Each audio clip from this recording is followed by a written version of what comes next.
Good morning, YouTube, and welcome back to Fernvalley Farm's YouTube channel. We're on this channel. We are pure country. All right, we're beekeeping again today. What I'm doing is I'm getting ready for spring. I build my own boxes.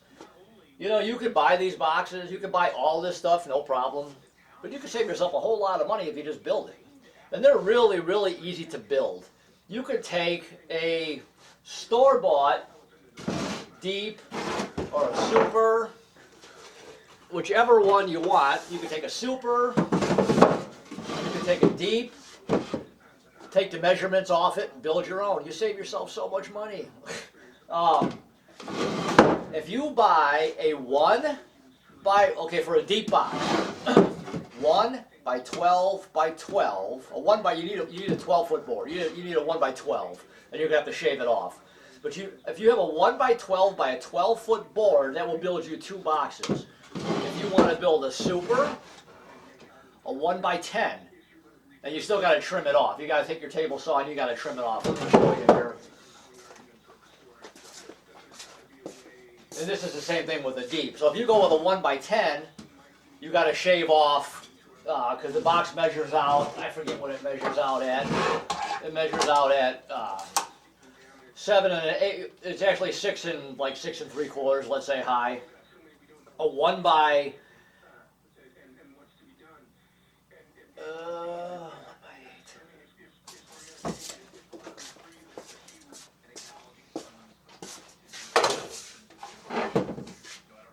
All right, let me rephrase that. A 1 by 8, not a 1 by 10. A 1 by 8 will build you a super, but a 1 by 12 will build you a deep. And when you put it on your table saw, you trim it off. You trim for your deep, which comes out to, I forget exactly what the measurement is on it, but it's like 9 and 7/8 or whatever high. So a 1 by 12, you wind up having to cut off actually this much, because a 1 by 12, the board really isn't 12. It's like 11.5 inches. So you wind up, this is actually how high it actually is in reality, and you got to shave this part off.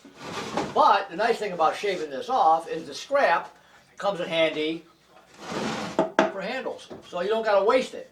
So you can take yourself a 1 by 12, shave it to get to the height you want for a deep box or a super, and you can take your scrap, and obviously I'll cut this in half, and you got your handles.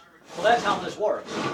So a 1 by 12 or a 1 by 8, 12 foot will build you 2 boxes.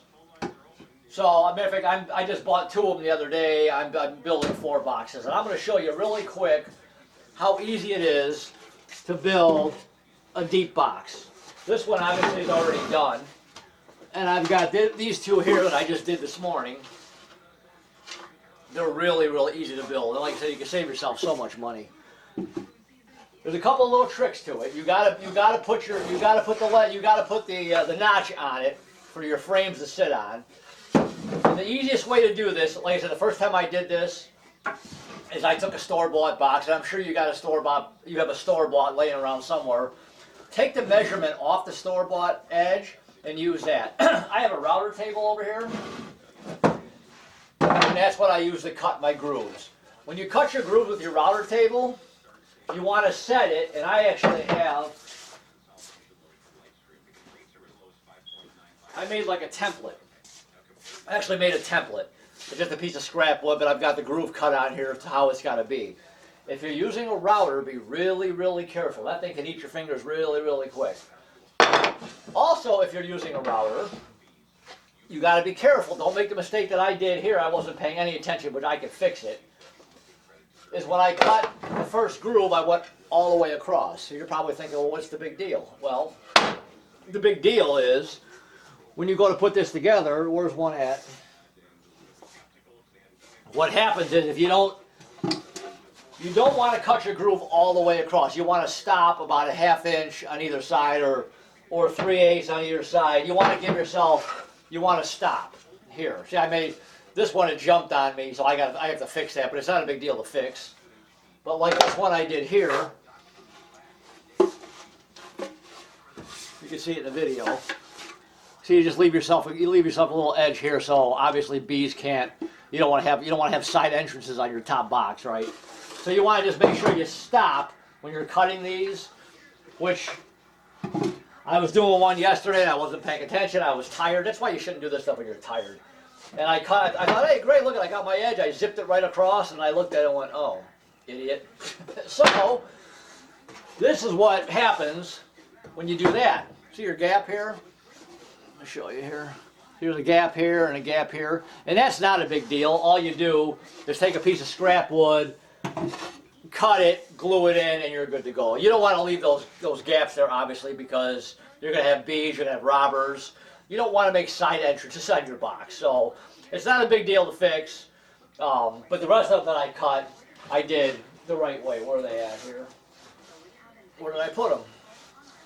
These are my sides. Oh, they're right here. I got 2 here. I got 1 more to cut.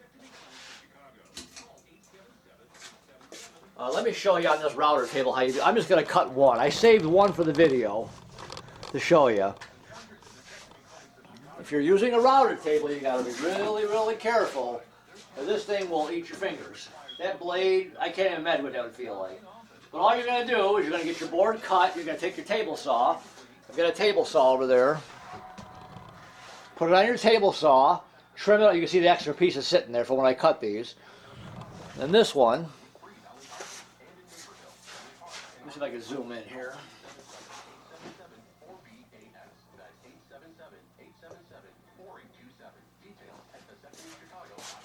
Once your board is set, and you've got your table set, like I said, you take your template. Where'd my template go? Let me back this off a little bit here.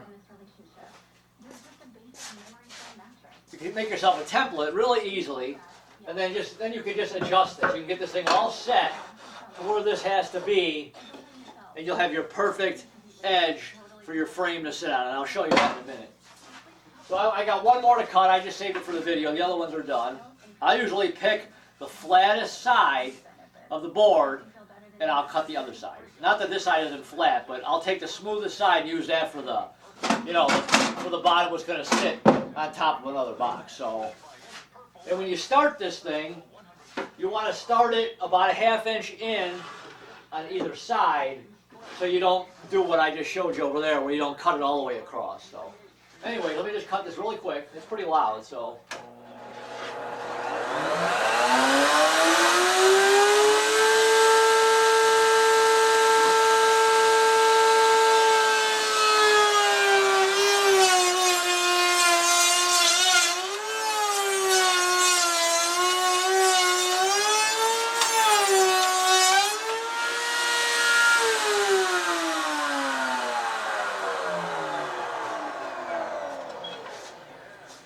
See, and here's your edge. See it?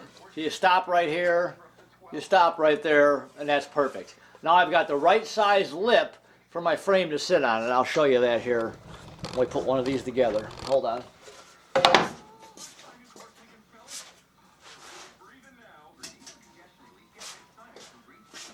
And I always take an extra frame. Let me back this camera out here. Oh, wrong way. I'll take, to check my edge, I'll take an extra frame, or I'll take a frame and I'll put it on there, and you can see, how it's going to sit on there. So you got plenty of room for it to sit right there. So let's put one together really quick. I'm sure if you've ever built these boxes, trying to stand these things up and they're falling all over the place to get the first 2 started. I built myself this little, like a little template type thing. What I do is I'll take my nails and I'll get them started in the bottom.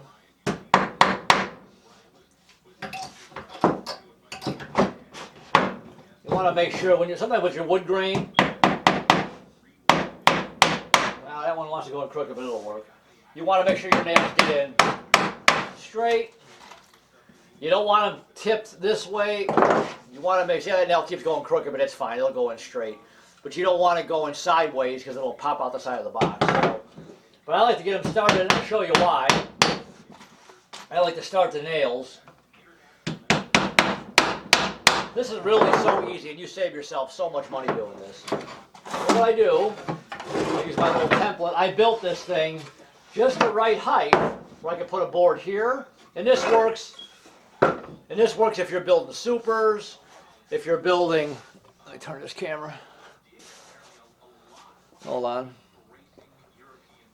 This works if you're building supers, if you're building deeps, if you're building ventilation boxes, if you're building hive top feeder boxes. So see how that thing just sits there perfect? Then you can put this on here and get it started. I always glue everything. I like to use this Title Bond. This is really nice glue. It's waterproof. Don't use a cheap glue. The cheap glue is just going to fall apart. So all I'll do is I'll put a bead of glue like that. You don't got to use a ton of it. Because if you use too much of it, it's going to ooze all over the sides. And I just put this right there. Here's the importance of starting your nails. Your nails already started. And I will make sure that I'm square. I'll just tap it in to get it started. Then I'll come over to the other one. I'll make sure I'm flush and get it started. See how nice this thing works? That's the perfect height. It just holds it in perfect spot. So now it's flush here, and it's flush there. So now I could take these.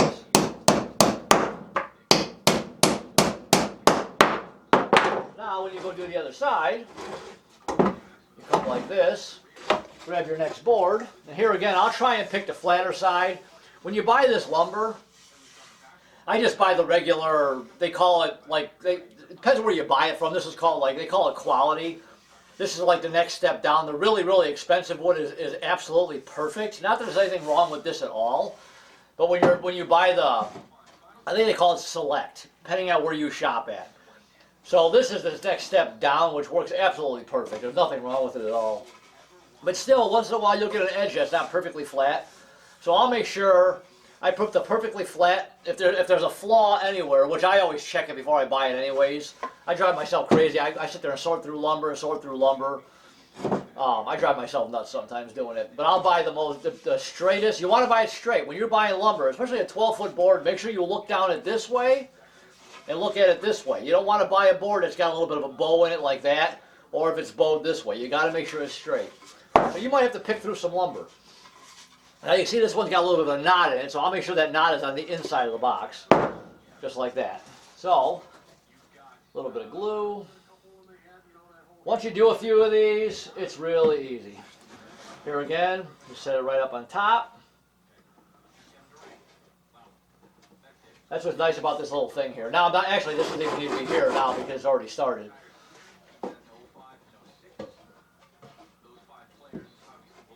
Make sure it's flush,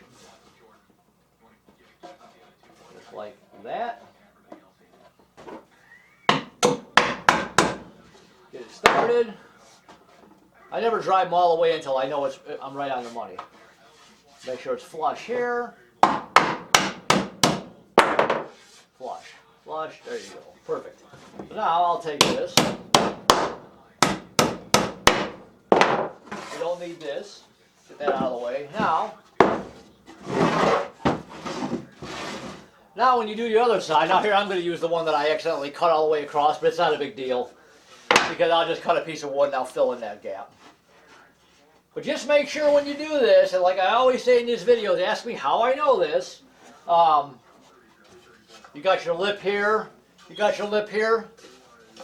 Don't nail it on that way. You're all done, you're like, whoops. Don't nail it on backwards. Make sure, you're not paying attention, you're in a hurry, you're tired, whatever. Make sure your groove is on the top and on the bottom. I shouldn't have to explain that, but you know what? We all do things like that. So, here again, I'll start my nail. I like to start them because when the glue is on there, sometimes this thing gets slippery. I'll just do this.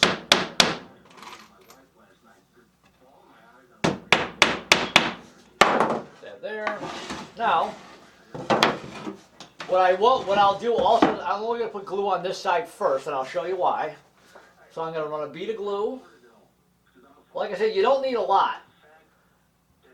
But like I said, buy yourself a good quality glue. You don't need a whole, if you put too much on it, it's going to ooze all over the place. So get that set on there right like that. Can you see? Yeah, okay. And anything that does come on, I always take and smooth it around. But this stuff grabs really nice. And I'll start nail there, and I'll start it there. And when I know I'm good here, and when I know I'm good here, drive it all the way in. Now here's why I didn't put the glue on this side yet, because see how this is all moving around? If you put the glue on here, you're going to smear it all over the place. So I'm just going to put another bead on now, lift this up a little bit. The bead, put that right there. See, now this one's off just a hair, but I'll show you how we fix that. There. Make sure we're flat all the way across. There you go. Now, what I'm going to do,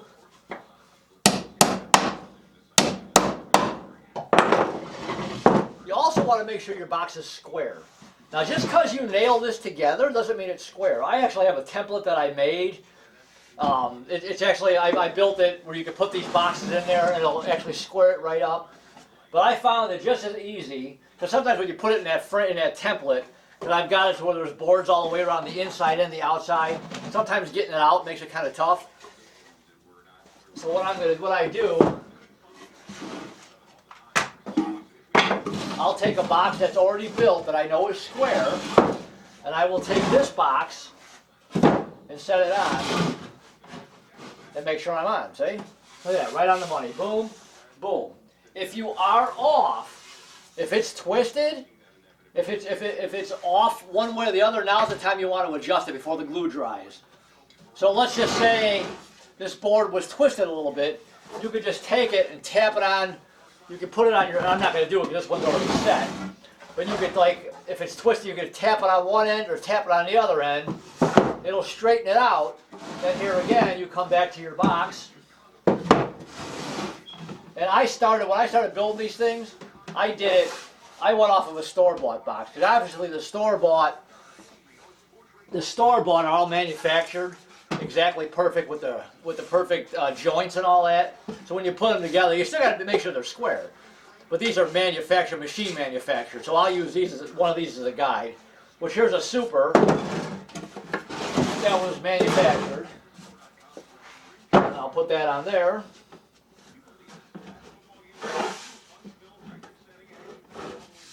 See, and I'm right on the money. And sometimes if you're an 1/8 of an inch off or a 1/16 of an inch off, it's not going to matter that much. The bees don't care. But you want to make sure your boxes are square, obviously. You don't want a box sitting on top of another hive like that. You want it to where it's flush, just like that. So now that I know that box is square, I'm going to finish nailing it. I use these this is number 4D. I want to say these are 6D nails. I use the 4D nails for nailing the frames together. I use the 6D nails for nailing the boxes together. Which when I start putting frames together, I'll do a video on that. So now I got 2 and 2, I'm going to put 3. I always put 3 nails on either side. Extra strength.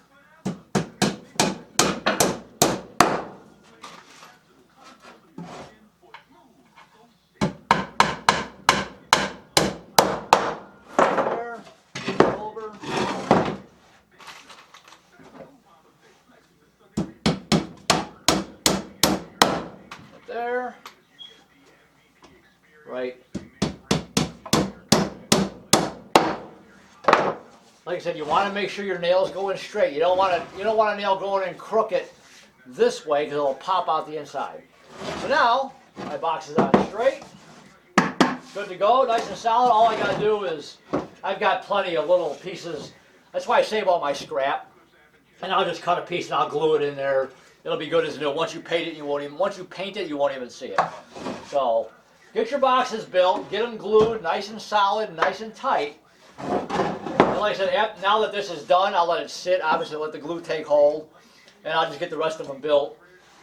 And then once I'm done with these, I'm going to paint exterior. You want to use a good exterior paint. You don't want to buy a cheap paint, because the cheap paint is like anything else, it ain't going to last. And you don't want to be repainting your boxes every couple of years. I mean, eventually you're going to have to do something with them, but you're better off using a good quality paint. It'll last longer. So I'll show you when I get to that, when I go to paint these boxes.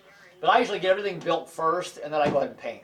And I've got a table over here that I'll stack them all up on. I'll roll one side, I'll roll the other side. Let it dry, give it a second coat, and they're ready to go. So that's about it. Build your own boxes. Save yourself all kinds of money, because once you start getting a lot of hives going, they can get pretty expensive buying all this stuff. But if you know how to do this and you take your time right, and don't make little mistakes like that, which is not a big deal, you can fix that. Just take your time, build your boxes, and you'll save yourself a whole lot of money. Especially when you start needing a lot of supers, your colonies start to grow, you need more deep boxes. A 1x12x12 is like 15 bucks. You get 2 boxes out of that. So there's your savings right there. A 1x8x12 is only like 11 bucks. And you get 2 boxes out of that. So just goes to show you your savings. And now, I forgot to do this. Take your frame. There you go. See? Now your frame's sitting there perfect. See that? Take your frame. You want to test it. See? And my frame sits right in there. You want to play with a deep. I have a deep frame right here. Because one little thing too, you want to make sure that when you do this with your deeps, with your deep frames, you don't want this top groove too far down either, because then what'll happen here, you got to have some bee space down here. If that's too far down and this is coming down here, you're gonna hit the top of the other frames if you've got a double box going. So you want to have enough gap for your bee space. So see how that works? That's perfect. See that? Now you got plenty of room. Your frames move back and forth. You can move them nice and easy. I give myself just a little bit extra room so I can move these things. I don't build it right on the money so it's so tight, because the problem with that is when they propolize this and you're trying to work hives in the summer and they're just so tight, you wind up busting stuff. It's got a little bit of room to move back and forth. When you take your hive tool and pop it loose, it moves really nice and easy. See that? I like that. So that's all there is to it. It's really, really simple. Build your own boxes, 1x12x12, 1x10, 1x8. As long as it's 12 foot long, don't buy 2 6s. Don't buy 2 6-foot boards thinking you're going to save yourself money. I forgot what the exact measurements are, but it won't come out right. You'll wind up throwing something away. You get a 1x12x12, you only waste about, I want to say 4 inches by the time you're all said and done, by the time you cut all your boxes. So anyways, I think that's it. Any questions, comments, please leave them. I think I've covered everything. I don't need to build any supers. I think I've got enough of those going. I got some screen bottom boards. I'm going to put some more of those together. I'll do a video on that. I got to get some roofs built. It's almost the end of January. It's just about, we're getting close. Spring is coming, knock on wood. My bees are doing good. I've got screen feeders I got to build. I've got all that up there ready to go. If you look over here, see that whole stack right over, where am I at? Right there. All that. Those are my screened top feeders. I build my own inner covers. I've got those ready to go. Build my own inner covers. I can build my screen feeders, which I'll do a video on this. These are my screen feeders. These are my little 1x4s, 1/4-inch screen. This sits right on top of your hive. Put your pollen patties. In the wintertime, like right now, I got my sugar sitting on top. These work really nice. An upper entrance for the bees. I'm going to put some more of these together, and I'll do a video when I do that too. So I'll get myself ready, and then once all this is built, I'll clean everything up, and I'll paint everything at one time, and it's ready to go. So anyways, like I said, I guess any questions, comments, please leave them. Thanks to my new subscribers. I really appreciate it. Like I always say, you know who you are. Subscribe to the channel. Hit the little button right here, subscribe. When you do subscribe, hit the little bell next to that subscribe button. You'll get notified every time one of these videos comes out. I think that is it. And like I said, any questions, comments, please leave them. And I will talk to you guys in the next video. All right, bye.